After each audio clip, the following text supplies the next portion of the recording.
It's the great former dog, always entertaining for us, Davin Bellamy, here today on DawgNation Daily, presented by Breda Pest Management. Davin, we appreciate your time. A lot of talk on Jalen Milroe today's show. He's kind of said some things. Georgia wants to stop him. Georgia fans want to see this Georgia defense go out there and stop him. So as somebody who's kind of told a quarterback to humble himself before, how does Georgia perhaps stop Jalen Milroe on Saturday? Admittedly, this is no easy feat. Brandon, how's it going? And yeah, man, it's definitely not going to be easy. I think when you look at, Milroe, you see he's, of course, a mobile guy. And through my experience of, playing different styles of scrambling, QBs, you want to keep them in the pocket and make them play the game the traditional way. If he can extend the plays and you got your defensive lineman trying to go and get sacks instead of rushing as a unit and keeping him, inside the cage, it allows for those big plays downfield. But in my opinion, it's kind of like the quote that I said against Jalen Hurts when we roll into, the national championship. We actually want to keep him in the pocket and make him play quarterback. In my humble opinion, I definitely think that if we just can keep him in the pocket and make him play the quarterback position the traditional way, I don't think they can sustain 12, 13 play drives with him making the right reads without him getting antsy and that athleticism wanting to, come out and make a big play. So I definitely think if we just rush as a unit and do a good job, just keep him in the pocket and make him play the game the right way, then, it'll be easy for us. Seems like that is a little bit different than maybe how Michigan approached him last year. And I'm not a former player, so you know so much more about this than I do.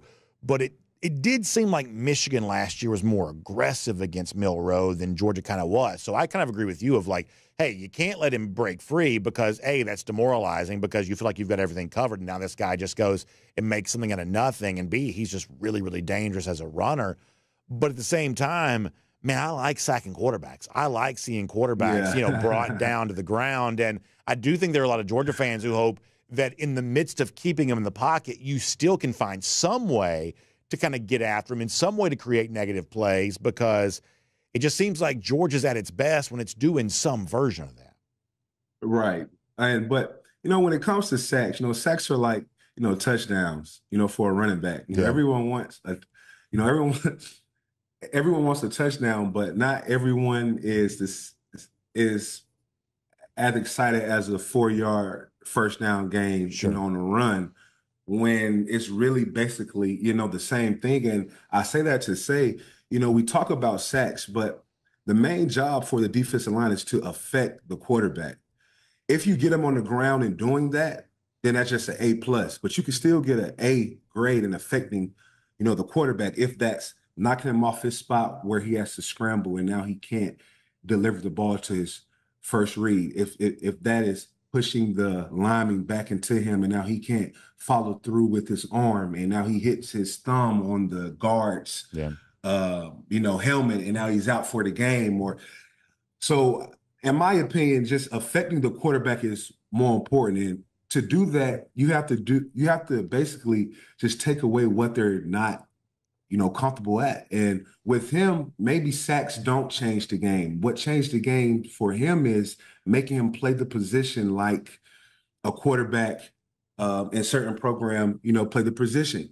If it's 2nd and 10 and that 9-yard dig route, is not there, is Jalen going to check it down, or is he going to try to scramble or force a ball? So I definitely think just making him play the quarterback position from the pocket will affect him more than sacks.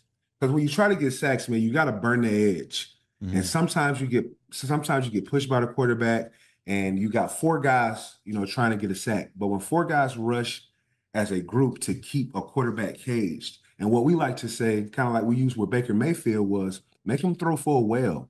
Make him throw out and up like he's throwing a rock from the bottom of a well, versus having those lanes where your defense ends are rushing too high. He can step up here and step up here, and now he has easy, target lanes. And I can get into the analytics of that, of how a quarterback, if he steps up in the pocket, I learned this from Bill O'Brien, my time in the NFL. If a quarterback steps up in the pocket, his percentage of completing the pass goes up 60%.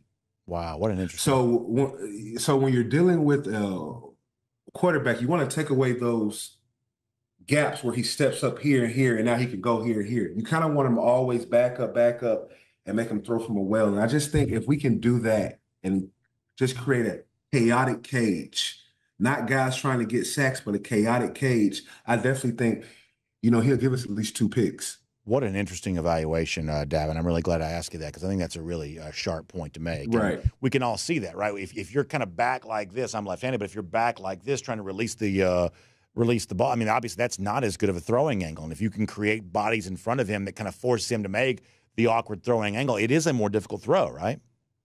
No doubt, no doubt. And even, I mean, when you see how much of the body is used to make an accurate throw, you understand how affecting the quarterback is so important. And I didn't realize that until my later years of playing professional football, where it gets harder to get a sack. So the defensive scheme is more focused on, okay, if we can get a sack, we can get one, but let's focus on affecting him. And, a quarterback has to follow through with his hips. So if he has a lineman that's right in front of him, and now he can't torque his body, now his hip is not in it, or he can't follow through because of the arm, now you're looking at a ball that usually sails over the right receiver's head because he wasn't able to follow through, or a ball that doesn't have the velocity because he wasn't able to put his hips in it because of the pocket presence. And that's where you see a lot of guys have to rely on those arm angles. But those are the Patrick Mahomes, and those are only select few. But in my opinion, I think Milroe is a great player, but I think his main thing is scrambling and allowing you, because he can see you. So a lot of mobile quarterbacks like when edge rushers use speed, because we think that we're Lawrence Taylor, but they can see you. So he wants you to rush high, he can step up, and that makes those explosive plays downfield so much easier to happen because he doesn't have, basically anyone blocking his vision. Really, really interesting stuff, Davin. That's really smart. Obviously, against Kentucky, there was some chatter about, Pro Football Focus. Some of those sites had these numbers, a lot of missed tackles, a lot more than we're used to seeing from the Kirby Smart era. I assume some of that was about maybe some guys being gassed. You had a lot of guys playing a lot of snaps. What do you attribute that to, and how much work do you think Georgia's done over the last 2 weeks to make sure that you don't have that same problem against Alabama? Because obviously you don't want to give them any extra yards. Right, right. Well, definitely when it comes to the tackling aspect of the game, it's basically off of resting. You try to prepare your guys, to tackle and practice, but you usually not bringing guys down, to the ground. So that's usually tackling is a technique that you can teach, but it's more so a live game rep that you have to do because you can't practice it in practice. If you do so, then you won't have guys ready for Saturday. So you try your best to have a physical practice, but keep guys, off the ground. But when it comes to that, it was only week 3. And like I say, the first week we played Clemson, in my opinion, is not a very physical team. And then we had, the Tennessee State. But then I think, Kentucky was our first real test. And even I said that on our show that Wednesday, where the season starts now. I wasn't really impressed with Clemson the last 2 years. And then, of course, we had, the Tennessee State. Well, now we're on the road. We're in the SEC. We're playing a physical team. So this is the first real test. So I definitely think against our defense last week, that was the first time they kind of got with a team that was just as physical as them. And now you have to, it's not practice. Now you're not holding somebody up. You have to take somebody down to the ground. So I just think that the duration of the season, and of course, with this bye week, Kirby Smart noticed the same thing. And one thing I know about a Kirby Smart, led team is the bye week is used for fundamentals and getting better and taking your weakness and making it a strength. And the run game and tackling was definitely one of our weaknesses these first 2 weeks. So I definitely think that the bye week this week, they focus on the tackling a lot. How much do you think Alabama misses Nick Saban on Saturday, if at all? A lot. Even though we're 1-3 against Bama since 2020, the common denominator is not there. And I'm a big fan of, and I'm a big believer of, when it comes down to the SEC and games like this, the talent is basically equal. Everyone was a 4-star. Everyone was a 5-star. Got the same facilities. We got the same weight room. It's the same food.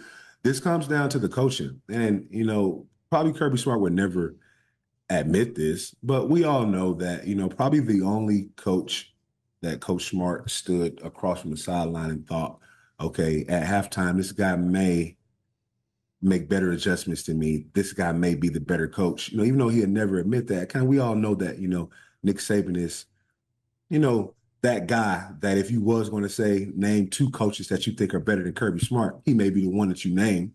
But I think just not having that across the field, it kind of puts the Joker card, in our hand, because the talent's the same. Both teams are going to be ready. There's going to be a speech that one coach is going to say that's going to get the other team hyped. This is what these guys came to the school for. Primetime game, Georgia versus Bama. Now, who's going to put their team in the best position to win? And I just think over the years, Nick Saban has had that wiseness about him to where he kind of knows the perfect adjustments to make. And every game with Georgia and Alabama, was close. But I definitely think this is going to be a close game, but the small detail is going to be, who has the better coach and who players are prepared. And I think that, lies with us, finally this time. I think that's beautiful. Last thing before we let you go, because of what you said, Kirby Smart's dominated pretty much everybody, but obviously Alabama does have, a handful of wins against Kirby here. And, Saban, the coach that was the architect of that, he's not here anymore, but it is the same opponent, and it is a big game on the road. For Kirby Smart individually, how big do you think this game is on Saturday? I think it's very big. Like I say, he'll never say this because he's, so humble and he always says the right thing. But, with Saban gone, and me being around, Coach Smart for 2 years, I kind of know his personality. And with Saban gone, he wants to show the world, that I'm the big dog now. He was the sensei and I was the youngin' up under him. And I could never, get over the hump with him. But now that he's going, this is my town now. And I definitely think he wants to show the Georgia fans and also, show himself that, I'm not 1-3 against these guys. Even though the record says that, I am a better coach. I do have a better team than these guys, and we can beat them. So I definitely think just for the psyche of Georgia fans and the team, without Saban being there and us finally having, the best coach in college football, the best coach in the SEC, in my opinion, man, this is not a legacy game because it's not a playoff game, but it's kind of teetering on the, legacy game was Saban's not here. Now it's really time for me to take over like I should have been. I think that's right. I think you're absolutely right. Davin, great stuff. Always appreciate it. I'm looking forward to seeing you Saturday night. Man, I hope we're talking about a Georgia win. I certainly think we will be, but I certainly hope we are. Either way, Davin, your thoughts are always so sharp here, so I appreciate that. Thanks for being here as part of DawgNation Daily, presented by Breda Pest Management here today. Always, man. Appreciate you, man. Go Dogs.